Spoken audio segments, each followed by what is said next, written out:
আসসালামু আলাইকুম। তো আজকে আপনাদেরকে দেখাচ্ছি গণিত মডেল টেস্ট পরীক্ষার সাজেশন। দেখেন, এই সাজেশনটি যদি সম্পূর্ণ কমপ্লিট করেন এবং এই নিয়ম অনুযায়ী আপনারা পরীক্ষার জন্য প্রস্তুতি নেন, আশা করছি তা থেকে 40 অথবা 50 মার্কস কমন পাবেন ইনশাল্লাহ। তো দেখুন, অধ্যায় 2 অর্থাৎ সেট ও ফাংশন। তো এখানে আপনাদেরকে প্রথমে আমি পেজটা লিখে দিলাম, দেন এখানে আপনাদেরকে দুইটা উদাহরণ দিয়ে দিলাম, একটা উদাহরণ 24 আর একটা 25।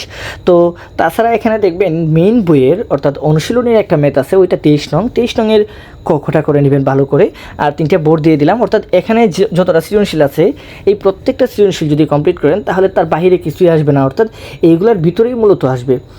হ্যাঁ, তবে এক্ষেত্রে মনে রাখবেন, যেই প্রশ্নটাই করা হোক না কেন অবশ্যই আপনাদেরকে সাল থেকে তুলে দিবে, আর না হয় মেইন বই থেকে তুলে দিয়ে দিবে অথবা উদাহরণ দিতে পারে। তারপর দেখুন, এখানে অধ্যায় 4 অর্থাৎ লঘু সূচক দিয়ে দিলাম। এখানে এই লঘু সূচক থেকে এখানে দুইটা সৃজনশীল অর্থাৎ 21-22, আর এখান থেকে আপনারা 5 নং আর উদাহরণ 10টা করে নেবেন। তবে সবচেয়ে বেশি গুরুত্বপূর্ণ এখানে উদাহরণ 10টা, এই উদাহরণ 10টা করে নেবেন। এখানে দেখবেন ওইটা 3/2 এর মতো উত্তরটা হয়, ঠিক আছে। তারপরে এখানে দেখুন ব্যবহারিক জ্যামিতি অর্থাৎ অধ্যায় 7, এখানে আমি মেইন বই পেজ দিয়ে দিলাম 42, আর একটা হলো 48 অর্থাৎ 148।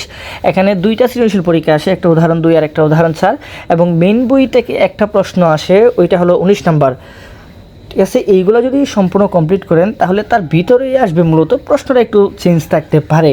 এক্ষেত্রে ভালো করে প্রশ্নটা পড়ে নেবেন, আগে পড়ে তারপর সমাধান করার চেষ্টা করবেন। তারপর আপনাদেরকে আরও কয়েকটা দিয়ে দিলাম, এখানে দেখেন যাতে কমন পড়ে। এক্ষেত্রে আপনারা 8 অধ্যায়ের যে জ্যামিতিটা পড়ে নেবেন, ওইটা হলো পরিবৃত্ত, অন্তর্বৃত্ত আর বহির্বৃত্ত। আর অতিরিক্ত যদি একটা পড়তে চান তাহলে এই ক্ষেত্রে 60 ডিগ্রি স্পর্শকটা পড়ে নেবেন অথবা 90 ডিগ্রি স্পর্শকটা পড়ে নেবেন। এইগুলা সৃজনশীল আকারে প্র্যাকটিস করবেন। তারপর এখানে দেখুন দূরত্ব উচ্চতা অর্থাৎ দূরত্ব উচ্চতা, এই 10 অধ্যায়ের আমি এখানে একটা দুইটা এখানে 4টা 5টা 6টা বোর্ড দিয়ে দিলাম। আপনারা এই 6টা বোর্ড ভালো করে নেবেন। তবে মনে রাখবেন, এই ম্যাথগুলো মূলত আপনাদের মেইন বইয়ের আলোকে তৈরি করা, আর এই সৃজনশীলগুলো তো সালের হুবহু দিয়ে যদি পরীক্ষায় আসে তাহলে হুবহু পেতে পারেন, না হয় জাস্ট মানটা পরিবর্তন করে ওরা দিয়ে দিবে। তো তারপর দেখুন অধ্যায় 17 অর্থাৎ পরিসংখ্যান। এই 17 কয়ের জন্য মূলত আপনারা পড়তে পারেন কেন্দ্রীয় প্রবণতা কি, মধ্যক এবং প্রচুরক শ্রেণীর মধ্যমান। এই মধ্যক শ্রেণীর মধ্যমান বলতে পারেন বা প্রচুরক শ্রেণীর মধ্যমান বলতে পারেন। আর খ এবং গ এর জন্য মূলত এখানে সংক্ষিপ্ত গড়, মধ্যক, প্রচুরক, আয়তলিক, বহুভুজ এবং অজীব রেখা পড়ে নিতে পারেন। এগুলো আপনারা প্রত্যেকেই জানেন আসলে মূলত পরীক্ষার মধ্যে কী আসে। তবে এই অধ্যায়টা খুবই ভালো করে নেবেন, কারণ এইটাতে আপনাদেরকে 10-এ 10 পেতেই হবে।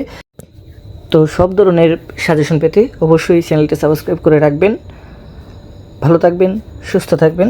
ধন্যবাদ সবাইকে।